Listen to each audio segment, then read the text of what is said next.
You are listening to episode number 28. Today, we are going to talk about alignment, getting our lives in alignment using 4 pillars. Stay tuned. So, the big question is, how do ambitious people like us, who grew up listening to the old advice of go to school, work hard for 40 years, and retire when you're old, create a life today that is meaningful, abundant, healthy, and brings joy, while also leading a life that is productive and full of achievement? That is the question, and this is the podcast that will help give you the answers that you're searching for. My name is Del Denny, and welcome to the Upgrade Your Life podcast.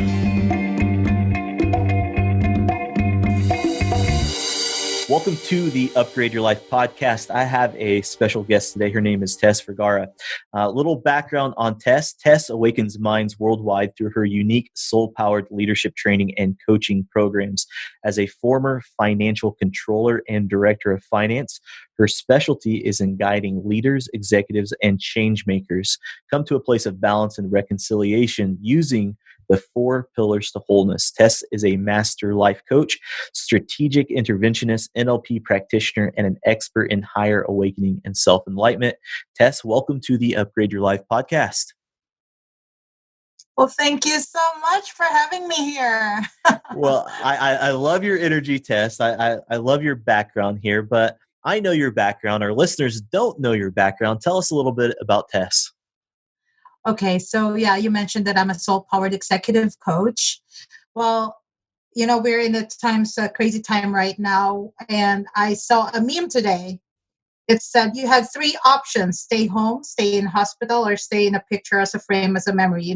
This is with coronavirus we're dealing with right now, as we're recording this. And I'm like, oh my God, there is another option, which is get soul-powered.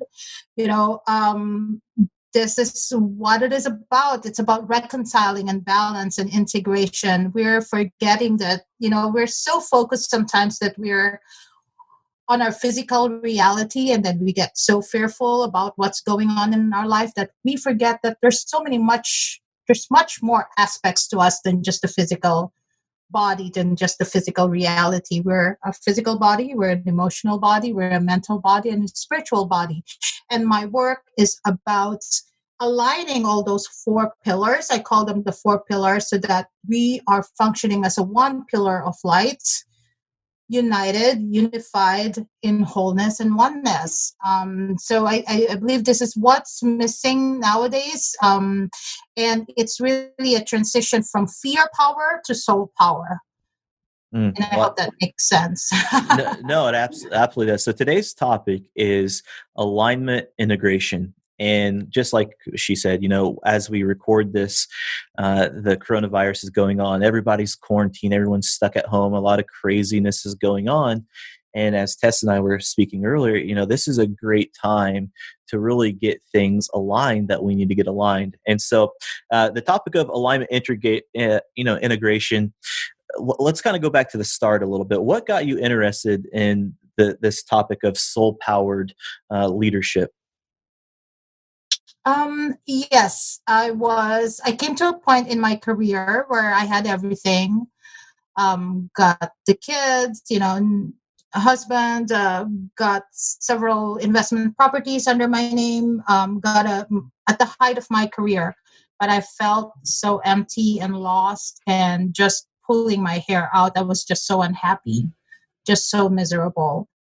And so this was the beginning of getting into soul power, but I didn't know what it was. It was just like a longing, a restlessness that led me to this place. So it's more like it got interested in me rather than me in it. Just follow the proverbial breadcrumbs. And if I was not listening, I got hit many times, the cosmic 2x4. I struggled a lot. I experienced a lot of suffering because I was not listening, or because I was so focused on the materialistic world, which I didn't know at that time. But there was just that there's got to be something more to life than this misery that I was experiencing at that time. And I think a lot of people can relate with that. I mean, we have all these things going for us, but there's a missing piece to it. And oftentimes, I know you've found this, and I found this as well, as people are out of alignment.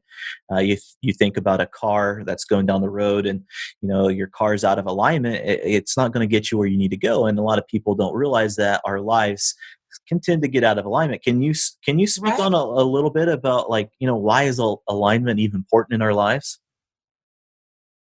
Why is alignment? Oh, yes. Okay. So I was just talking to a woman today, a potential new client. And at first, she uh, contacted me because she needed career coaching. And then as we got deeper into it, I was just talking. You're probably unhappy with your job because it fit, it was available at that time and you made yourself fit into the job rather than, having a job, creating a job that is meant for you to shine and contribute to your highest possibility, to your highest potentialities. It's the other way around, right? Okay, here's a job opening. How can I dumb myself down so that I could be their employee? That's what's been happening. We dumb ourselves down. We fit into a mold so that we're accepted, so that we can survive. And it's so totally out of alignment. Do you know what I mean? It's not our highest potentialities. We're not giving out our best. We're not speaking up when we know in our heart there's some truth that we want to speak about and we don't because it's going to offend somebody. That means we're out of alignment. We're out of alignment with our own integrity. We're out of alignment with our own truth. We're out of alignment with our own joy and happiness. So this out of alignment means really we're blocking our own highest expression of who we are meant to be and who we could potentially become, which is infinite. And we don't know what that looks like because it's infinite.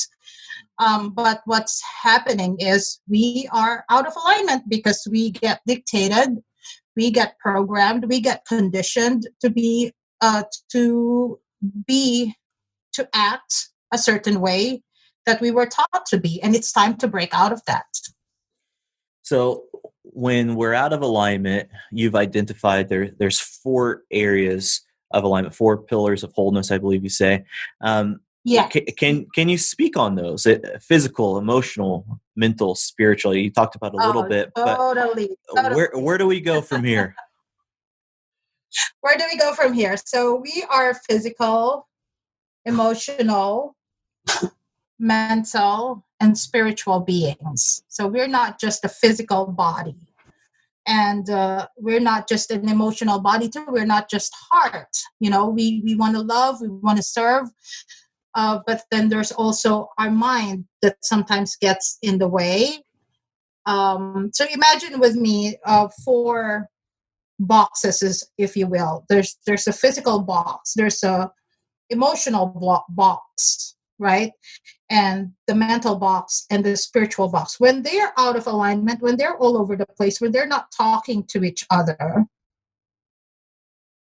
one or two of them we focus on or rule us. And most likely it's the mind that rules us to do what it is that we need to do in order to survive. And that is visible right now in what's going on in our world right now. The fear-based mind is in control right now and looking to control the situation. And that's why there's hysteria. That's why there's high levels of anxiety going on right now. Now, the emotion, right? So the emotion also is high right now. There's a lot of fear. There's a lot of worry. There's a lot of, oh my God, what's going to happen? And then the physical, when we're not feeling unsafe, the physical body itself, like we're talking about coronavirus here, the immune system gets compromised. So this is when we are out of alignment with the physical, with the emotional, with the mental and spiritual. It's not talking, it's not aligned. The mind is saying one thing, the heart is saying one thing. The spirit, which is we are programmed to stifle and disconnect from, and not just programming, it's the things that are in our life right now that's really disconnecting us from our true self. So it's really imperative right now to go back into alignment and align the physical, emotional, mental, and spiritual. And if you can picture all those boxes now instead of all over the place, picture them stacking nice and neatly, one on top of the other, and feel like your spine, your physical, as in your the seat of your the bottom of your spine right there where you're sitting, that's your physical Mm-hmm. area. And feel that, feel the strength of that when you're with your awareness, with your breathing. Hmm. And then feel its strength and groundedness, and then feel the emotion on top of it, the emotional body. Like it, pretend it's a box right now and just stack it nice and neat. And just feel the strength of one supporting the other, the alignment there. And then when the mind is, also in alignment with what is in the highest interest of the two other bodies, the physical body and the emotional body, feel the strength in there, the oneness, and then bring the spirit in and stack it nice. And it's just so beautiful when we're functioning from this alignment, rather than the physical trying to do, survive, survive, survive, rather than the mind being a slave driver. You didn't do this right, things like that, and overthinking, overdoing, and then the heart just wants to love and serve the world to its own detriment, right? So but feel when all four parts are in alignment with each other and locked in place and functioning singularly. Can you imagine all your decisions coming from this unified place? That feels like a much better way of doing things than being all out of alignment. So if someone is struggling in one of these areas, what advice do you give them? Do you run them through a series of questions to figure out what is out of alignment? Is there a certain area that most people are out of alignment with? When people are working with you, how do you help them get into alignment? Oh, well, it's a dynamic process. It's a dynamic process that involves rewiring the brain, which is the mental. I start with the mental because that was, I had a mental breakdown. So when I start with befriending the mind first, because with the mind overthinking and functioning from fear, it's it it it will create situation that it's self-sabotaging. Do you have an experience of that, where it's like, why, this is what I want, why am I doing that instead? So it's like there's a war going on inside your own body, inside your own um reality, is because you want something else, you're behaving a whole different way. So that's how I would approach it first. But this is a very dynamic process, really. We start with the mind, with rewiring the mind first. We're repatterning the victim mentality and the lack mentality. And then it's dynamic. There's not one coaching session that I don't touch on the four pillars. So we're going to release emotional blocks, anything, any unforgiveness, any unresolved trauma, any resistance to change we're addressing right there and then. And it's a series of coaching sessions. We're not undoing years and years and years of programming in one coaching session, right? So this is usually a 6-month process working with me, where we're rewiring the brain, repatterning the victim mentality. We're releasing anything that's blocking you emotionally. The thing is, we need to go back to feeling again. We're so trained to, oops, we can't show the world that we're weak. We can't show the world that side of us. We got to sweep it under the rug, got to suppress all emotions, because emotions are judged as wrong or bad or emotional, right? Mm-hmm. Don't get emotional on me, right? It's like it's as if it's an imbalance or a weakness, and it's not true at all. We need to come back to that feeling, to that resonance, because that is our truth. When we are clear, when we've unnumbed our feelings, then we can come back to the truth of who we are, because now we can feel again. We're alive again. So that's what releasing emotional blocks do.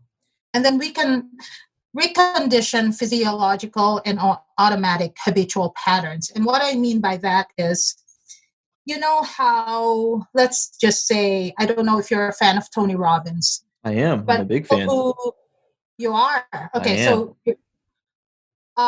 you go to a big event and then you come back to your environment, and what happens, right? All that woo, woo, woo, it's forgotten. You go back to the old, I'm not saying you.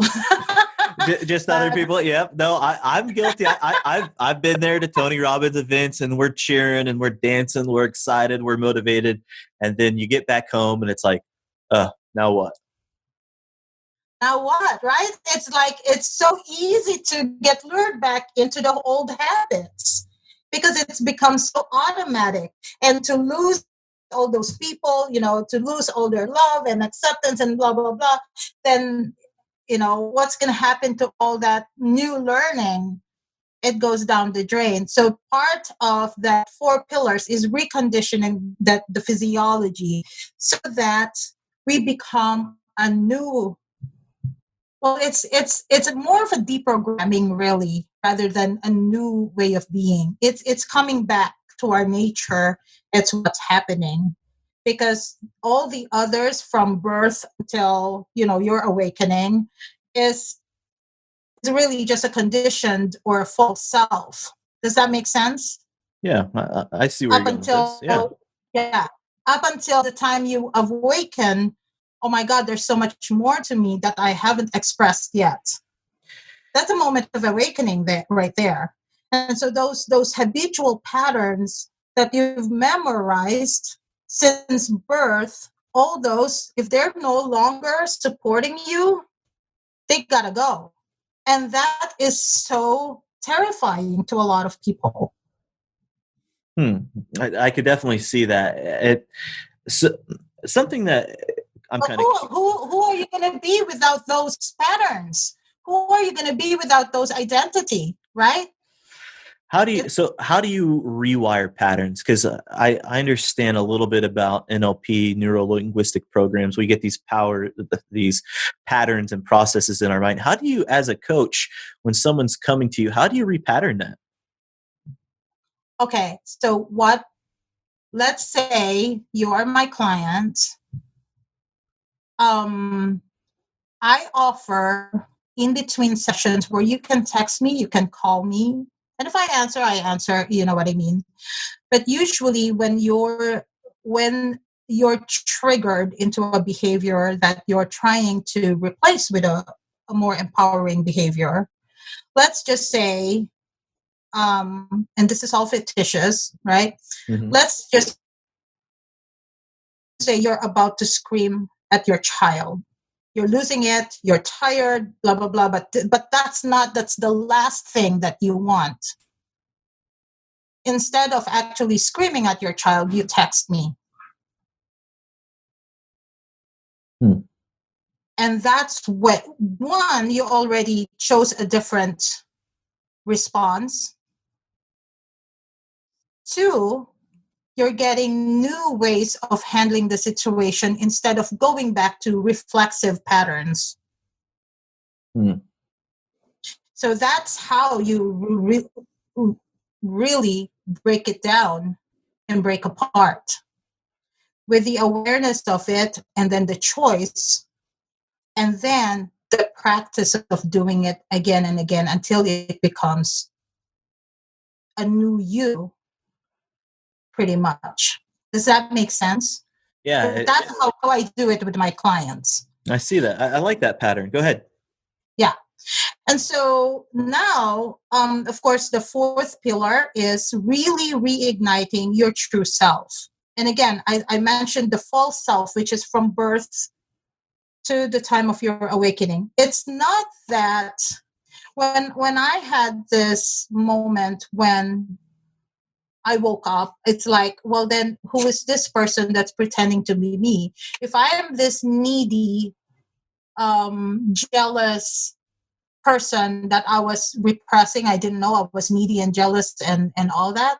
All of a sudden, I was just emotionally out of balance, out of alignment. I'm like, oh my God, who is this person? And who was that other person? Was she just pretending to be me the whole time?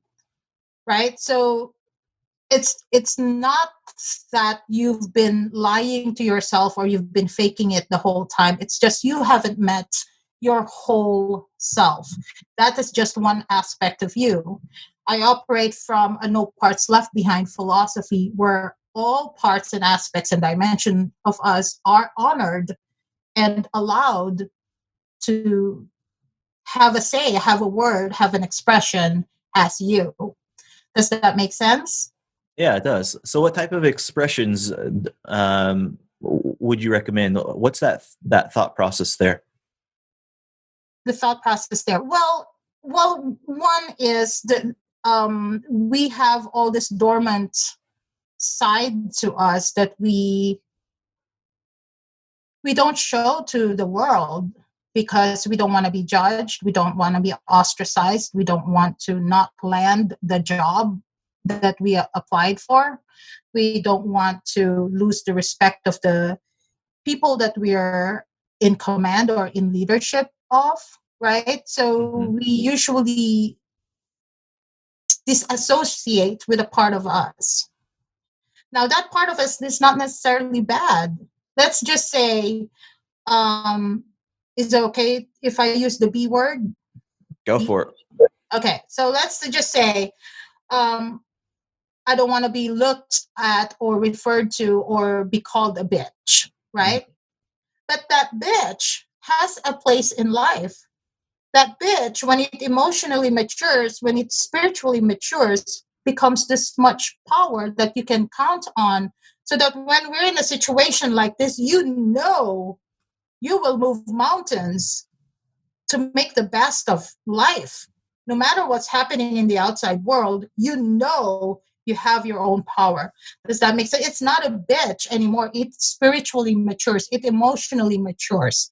But when it's hidden, when it's repressed, the bitch comes up in inappropriate situation where it embarrasses you, where it humiliates you, where you become, a laughing stock of the whole entire company. Ha ha ha. You know what I mean? Because it's Mm, so repressed, but it wants expression.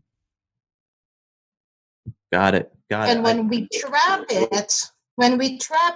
sweep it under the rug, and when we disconnect from it, anything we deny this own, it's gonna have to come back because it just wants to come back to wholeness. It just wants to come back to alignment, to that, pillar of light that it truly is. Until we acknowledge it and we bring it back to wholeness, it becomes this black sheep, right? That keeps annoying. Oh, I don't want to be associated with that black sheep of the family. But it's not true. It that black sheep becomes a diamond once you harness it, once you love it back to wholeness. That's a very interesting approach. I really like that. It has its place in your life, and if you suppress it, well, it's coming out in the way that you don't want that you don't want it to. What else do we need to get right when it comes to this alignment that we haven't talked about so far? Well, you see that it's such a big topic, right? There's four pillars. It's Mm-hmm. um, what else? Well, okay. So I talked about the false self, and I said that the false self is not necessarily false. It's just not the whole picture of you. It's not the wholeness of you yet. So once you bring in all parts of you, you can see your gems are starting to come out, because in underneath everything that you suppressed is also the joy underneath. It's also the genius underneath. So now it's all about really giving yourself full permission to express your true self and your unique self, because you're unique and cannot be replicated. I cannot do you, you cannot do me. We're all unique emanation of the pure consciousness Mm. of the one, the one consciousness, right? And we're all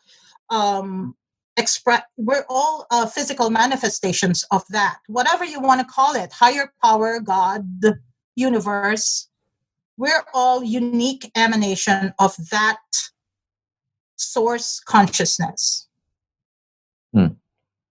And so once you open up, that's the spirituality coming into flesh. That's the soul power, actually, right? The soul is your own light wanting to be physicalized in your body.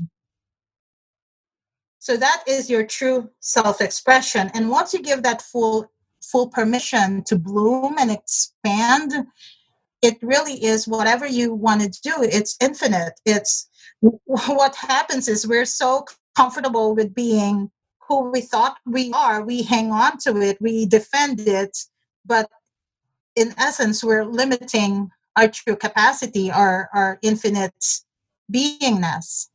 And so what's happening then is I mentioned about cosmic 2x4s. We're going to get hit in the head if we stagnate, because we're not meant to stagnate. We're spirits. We're meant to evolve and flow and grow beyond ourselves. So I've got a question for you. Speaking of growth, I've got a question that I ask all of our guests on our podcast, and it goes like this. It's kind of a self introspection question. If you could turn back time and talk to your 18-year-old self, what advice would you give yourself for reaching your full potential? Go after the boy. All right. Don't play hard to get. All right. I like that. Because that was one of my limitations. That was, you're a girl, you're not supposed to don't have sex, uh, be a virgin on your marital bed, things like that. I, just so many conditionings that once you lose that, you're damaged goods. But really, you can never be damaged goods. Never. You are not broken. You are already enough. So whatever you do, you cannot F it up. You cannot F it up. So have fun, have fun, have fun, have fun. Nice. I love it. Well, Tess, how can people get in touch with you? Where are you online? Are you on the internet? How can people get in touch with you if they need help with alignment? With alignment, yes. My website is my email is tess@tessvergara.com. That's TESSVERGARA, Tess Vergara. So you can email me at tess@tessvergara.com. That's also my website, tessvergara.com. You can find me on Facebook, Instagram, LinkedIn as Tess Vergara Soul Powered Coach. Beautiful. I'll make sure I add that to the show note. Tess, thank you for sharing the four pillars there. I learned a lot from you. Thank you for coming on the Upgrade Your Life podcast. Yes. Thank you so much. Well, that's it, my friends. Thanks so much for being with us this week. Do you have some feedback that you'd like to share? Well, please leave a note in the comments section below. If you've enjoyed this episode, make sure you share it with your friends, and don't forget to subscribe to the show on iTunes to get automatic episode updates of the Upgrade Your Life podcast. And finally, please take a minute to leave us an honest review and ratings on iTunes. They really help us out when it comes to the ranking of the show, and I make it a personal point to read every single one of those reviews that we get. So please leave a review. I appreciate it, and thanks for listening.